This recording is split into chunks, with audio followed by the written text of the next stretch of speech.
যে সংসারে নুন আনতে পান্তা ফুরোয়। তো সুপ্রভাত প্রিয় বন্ধুরা, আবার একটা মিনি ব্লগ নিয়ে চলে আসলাম তোমাদের সামনে। আশা করি সকলে ভালো আছেন, সুস্থ আছেন। আর যে সংসারে নুন আনতে পান্তা ফুরায়, কেন বলতে পারো দিদি ভাই এই কথা কেন বলছো? এই কথা বলছি, দেখো, যার হাজবেন্ড বা যার বরের ইনকাম কম,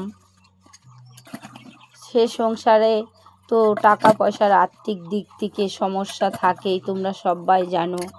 আর আমাকে এই যে কি বলবো, সংসারটা কোনো মতো ঠিকঠাকভাবে পরিচালনা করতে পারি না, বা ঠিকঠাকভাবে সংসারটাকে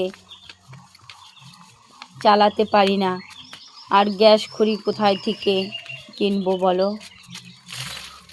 পাশের বাড়ি একটা নারকেলের গাছ ছিল, ওখান থেকে দেখি একটা নারকেলের ডাগর পড়েছিল। সেই ডাগরটা আমি নিয়ে এসে রাখছিলাম, হাওয়া হয়েছিল বৃষ্টিতে, ওই ডাগরটা নিয়ে এসে রাখছি।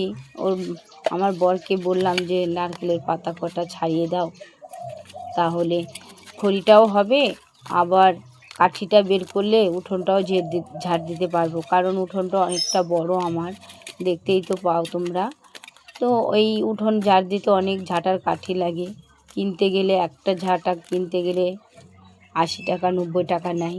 সেই কারণে ভাবলাম যদি ওই কাঠিটা তুললে যদি একটা দুটো ঝাঁটা হয়, তবুও তো কিছুটা আগাবে।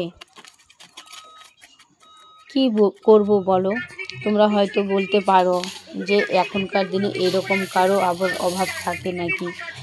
তারও থাকে কি না জানি না, তো আমার আছে, কি করব বলো? আমি বিয়ে হওয়ার পর থেকেই আমার সংসারটা খুবই নিম্ন শ্রেণীর সংসার। আর কি বলবো, আমরা দুজনে মিলে